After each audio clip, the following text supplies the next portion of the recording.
नमो नमः। आज हम कठोपनिषद का आगे का भाग पढ़ेंगे। पूर्व में हमने पढ़ा था कि नचिकेता ने द्वितीय वर के रूप में स्वर्गीय अग्नि को मांगा और यम ने उसे प्रदान किया। अब इसी दूसरे वर के विषय में यम कहता है कि तृणाचिकेत स्त्रीभिरेत्य संधिन त्रिकर्मकृत तरति जन्म मृत्यु ब्रह्मजज्ञम देवम ईड्यम विदित्वा नीचा इमाम शांतिम अत्यंतम एते। यानी ये जो स्वर्गीय अग्नि है ये क्या है और कैसे इसका आयोजन करना चाहिए, कैसे इसका चयन करना चाहिए, इसके विषय में बतलाते हुए कहते हैं तृणाचिकेत। तृणा यानी त्रि यानी 3 बार, तृणाचिकेत 3 बार चिकेत चयन किया जाए या 3 बार जिसकी आराधना की जाए। तो हमारे यहाँ प्रचलित था कि त्रिकाल संध्या होती थी, सुबह, दोपहर और सायंकाल को। तो तृणाचिकेत 3 बार इसकी आराधना करने वाला। अब आगे आया है त्रिभिर संधिम एत्य। त्रिभि यानी 3, संधि यानी 3 त्रिभि यहाँ आया है 3 अग्नियों के विषय में। अब ये अग्नि कौन सी है ये आगे पता चलेगा। 3 अग्नियों से परिचय, संधिम यानी परिचय को, एत्य यानी प्राप्त करके। अब ये 3 संध्या कौन है तो इस विषय में आचार्य शंकर कहते हैं ये 3 संधियाँ हैं माता, पिता और आचार्य। यानी इन अग्नि, इस जो यज्ञ रूपी अग्नि है इसके विषय में माता, पिता और आचार्य से जान करके, उसके परिचय को प्राप्त करके त्रिकर्म कृतः 3 प्रकार से कर्म करने वाला। 3 कर्म कौन से हैं? यज्ञ, अध्ययन और दान। तो ये 3 कर्म करता है, यानी 3 प्रकार की अग्नियों का चयन करता है या त्रिकाल संध्या करता है और तीनों माता, पिता और आचार्य की सेवा करता है और फिर त्रिकर्म कृत, इसके साथ में ही 3 कर्म करता है, यज्ञ, अध्ययन और दान। ऐसा व्यक्ति जो है वह जन्म मृत्युम तरति, वह इस प्रकार से कर्म करता हुआ, यज्ञ करता हुआ जन्म मृत्युम तरति, जन्म और मृत्यु को तरति यानी पार कर लेता है। अब आगे इस अग्निदेव के बारे में बताया है ब्रह्मजज्ञम। यह जो अग्नि है वह किससे उत्पन्न हुई है? ब्रह्मजज्ञम, ब्रह्म से उत्पन्न हुई है। और कैसी है? ईड्यम। ईड्यम कहते हैं स्तुति के योग्य, पूजा के योग्य। तो ईड्यम स्तुति के योग्य देवम, यहाँ देव कौन है? अग्निदेव। तो ब्रह्म से उत्पन्न स्तुति के योग्य अग्निदेव को विदित्वा जान करके इमाम निचाय, जो इमाम यानी इस अग्नि का निचाय चयन करता है, उसको, उस यज्ञ को करता है, फल क्या होगा उसका? अत्यंतम शांति मेति, वो अत्यंत शांति को प्राप्त हो जाएगा, पूर्ण शांति को या मोक्ष को प्राप्त हो जाएगा। यहाँ पर देखिए कि जो तृणाचिकेत, यहाँ एक और अर्थ हो सकता है जो शुरू में आया था 3 प्रकार की अग्नियाँ। तो अग्नि 3 प्रकार की होती है, आहवनीय, गार्हपत्य और दक्षिणाग्नेय। तो आहवनीय अग्नि होती है यज्ञ में काम आने वाली, गार्हपत्य अग्नि होती है गृह कार्यों में, गृहस्थ लोगों की अग्नि होती है। और एक अग्नि होती है दक्षिणाग्नि, वो यज्ञ के समय दान आदि में काम आती है। तो ये 3 प्रकार की अग्नियां हैं।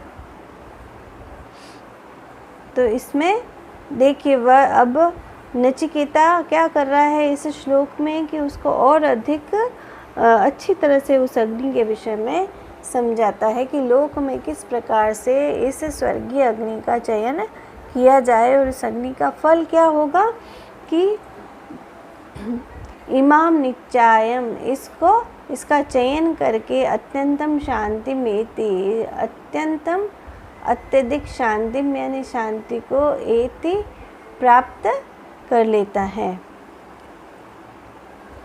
अब अगला श्लोक देखिए, वो भी इसी विषय में है। त्रिणाचिकेतस्त्रयमेतद् विदित्वा य एवं विद्वांस चिनुते नाचिकेतं सह मृत्युपाशान् पुरतः प्रणोद्य शोकातिगो मोदते स्वर्गलोके। तो कहा त्रिणाचिकेतः, त्रिणाचिकेतः 3 प्रकार की जो अग्नियां हैं पूर्व श्लोक में बतलाई गई, उनका जो चयन करता है। कैसे? एतत्त्रयं विदित्वा, इन तीनों को जान करके। किन तीनों को जान करके? कि ईंटें कैसी हो और कितनी संख्या में हो और किस प्रकार की हो, जो इन तीनों को जान लेता है। एतत्त्रयं विदित्वा, इन तीनों को जान करके यह विद्वान, जो विद्वान व्यक्ति नाचिकेतम, नाचिकेतम यहाँ किसका नाम? नचिकेता अग्नि का, यानी स्वर्गीय अग्नि का नाम है नाचिकेतम। उस नचिकेता अग्नि का एवं चिनुते, इस प्रकार से चिनुते चयन करता है। उसका फल क्या है? सह, वह मृत्यु पाशान, मृत्यु के पाश को, मृत्यु के बंधन के पुरतः, पूर्व में ही, प्रणोद्य, छोड़ करके, त्याग करके, शोकातिगः, शोक से अतिगः यानी रहित होकर के, स्वर्गलोके मोदते, स्वर्गलोक में मोदते, आनंद से रहता है। यहाँ पे देखो मृत्युपाशान, मृत्युपाशान का अर्थ करते हुए आचार्य शंकर कहते हैं अधर्म, अज्ञान, राग, द्वेष आदि लक्षणान मृत्युपाशान, यानी मृत्यु रूपी पास कौन है? जो अधर्म है, अज्ञान है, राग और द्वेष है, ये मृत्यु के बंधन है। इनको जो इस नचिकेता अग्नि का चयन करता है वह इन दोषों से मुक्त हो जाता है, यानी यही मृत्यु के पाश में बांधने वाले हैं। इसलिए इन मृत्यु पाशों से मुक्त होकर के पुरतः प्रणोदय, यानी मृत्यु के पूर्व ही इनसे मुक्त हो जाता है। और शोकातिगः, शोकम अतिथ्य गच्छति, यानी शोक से रहित होकर के, शोक को पार करके, स्वर्गलोके, स्वर्गलोक में मोदते, मोदते यानी मुद धातु है आनंद करने के अर्थ में, मुद धातु लट लकार और प्रथम पुरुष का एक वचन है। आत्मनेपदी में चलते हैं इसके मुद धातु के रूप। और यहाँ विदित्वा में विद धातु है, त्वा प्रत्यय है।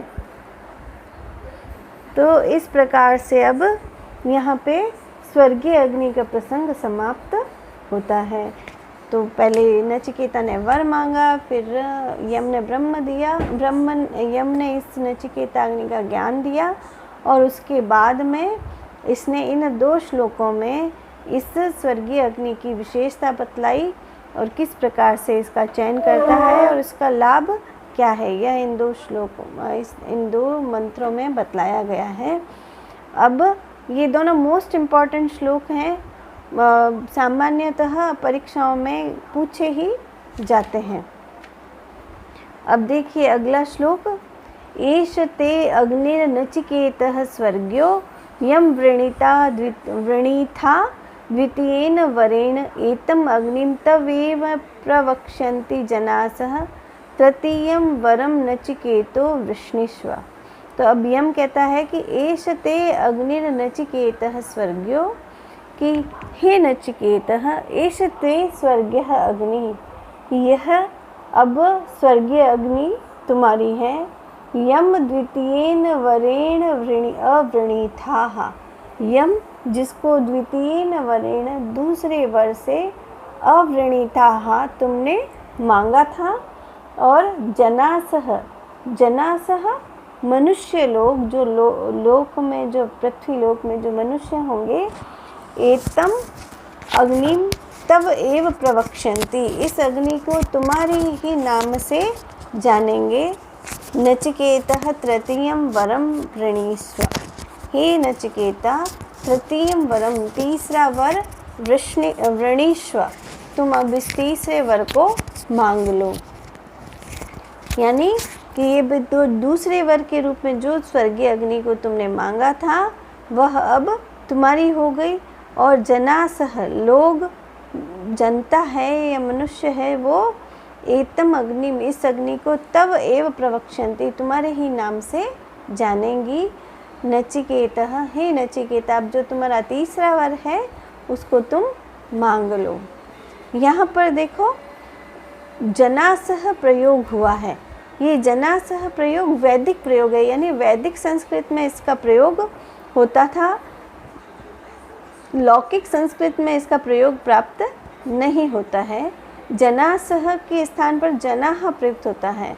प्रथमा का बहुवचन है, जहाँ पर अब जो लौकिक संस्कृत है यानी वेद के बाद की जो संस्कृत है उसमें जनासह के स्थान पर जनाह प्रयुक्त होता है। प्रथमा का बहुवचन है जो वेद में जनासह और लोक में जनाह प्रयुक्त होता है। इसलिए मैंने पहले भी बताया था कि ये जो उपनिषद है वो लौकिक संस्कृत और वैदिक संस्कृत के मध्य में स्थित है, इसलिए इसमें अनेक वैदिक प्रयोग प्राप्त होते हैं। अब जैसे हमने ऐसे लकार भी प्राप्त होते हैं जो उस लोक में नहीं होते, जैसे यहाँ अव्रणीथा शब्द का प्रयोग हुआ है, ये लुंग लकार है, व्री धातु है और लुंग लकार है और मध्यम पुरुष का एक वचन है। ठीक है, अब देखिए वृष्णेश्वर में लोट लकार है, व्री धातु है, वही धातु वहाँ भी यही थी वृणीता में, और यहाँ पे भी धातु वही है। वृणीश्वर में व्री धातु है और लोट लकार है, मध्यम पुरुष का एक वचन है। अब अगला श्लोक देखिए, येयम प्रेते विचिकित्सा मनुष्य अस्तीति एके नायम अस्तीति च एके एतत् विद्याम अनुशिष्टस्त्वया अहम वराणामीश वरस्तृतीयः। तो ये भी इम्पोर्टेंट श्लोक है। इसमें नचिकेता जो तृतीय वर मांगने वाला उसकी भूमिका यहाँ पर स्थापित कर रहा है। क्या कह रहा है? मनुष्य प्रेते, मनुष्य यानी मनुष्य के, प्रेते यानी मर जाने पर, प्रेत कहते प्रईत, प्रेत यानी जो प्रकर्ष रूपेण इतः यानी जो इस लोक से चला जाता है। जब मृत्यु हो जाती है तो मनुष्य की आत्मा इस लोक से चली जाती है, इसलिए उसको प्रेत नाम दिया गया उस आत्मा का। तो मनुष्य प्रेते, मनुष्य की मृत्यु हो जाने पर या इयम विचिकित्सा, जो ये विचिकित्सा होती है, यह जो संदेह होता है, विचिकित्सा यानी जिसके विषय में निश्चयात्मक ज्ञान नहीं हो वहाँ विचिकित्सा होती। कुछ और कहते हैं, कुछ और कहते हैं। तो जो ये विचिकित्सा होती है, क्या विचिकित्सा होती है? एके अस्ति इति, कोई कहता है कि यह आत्मा रहती है, एके च अयम न अस्ति इति, कोई कहता है कि यह नहीं रहती। कि भी आत्मा के विषय में मृत्यु के बाद में क्या होता है, इसमें संशय होता है। कोई कहता है रहती है और कोई कहता है नहीं रहती है। इति अहम त्वया अनुशिष्टः, इस विषय में अहम मैं, त्वया अनुशिष्टः तुम्हारे द्वारा उपदेश दिया गया, अनुशिष्टः शिक्षा दिया गया, एतत् विद्याम यह जानना चाहता हूँ, वराणाम एष तृतीयः वरः, वरों में यही मेरा तीसरा वर है जो मुझे प्रदान करो। यानी इसमें भूमिका बनाई है नचिकेता ने कि तृतीय वर मैं मांगने वाला हूँ, वो इस आत्मा की गति के विषय में है कि मृत्यु के बाद में आत्मा का क्या होता है। यहाँ पर देखिए ये यम शब्द है, या प्लस यम, यहाँ गुण संधि हुई है और तीसरे वर्ग का यहाँ से प्रारंभ हुआ है। मनुष्य प्रेते में सप्तमी का एक वचन है। च एके, चय के बना है, देखो च प्लस एके, तो ए को ऐ हो गया, यानी वृद्धि संधि हुई है यहाँ पे। अनुशिष्टः त्वया अहम, यहाँ पे दो संधि हैं। देखो, अनुशिष्टः विसर्ग को शकार हो गया है, यानी यहाँ विसर्ग संधि है। और फिर देखिए त्वया प्लस अहम, तो यहाँ पर दीर्घ संधि हुई है। त्वया प्लस अहम, आ और अ मिल करके आ शेष रहा है, और अ के लोप के रूप में यहाँ पे देखिए अवग्रह का चिन्ह है। यह चिन्ह संस्कृत में अ जिस स्थान पर लुप्त होता है उसका वाचक होता है। अब इससे आगे हम कल पढ़ेंगे। आज इतना ही रखते हैं। धन्यवाद।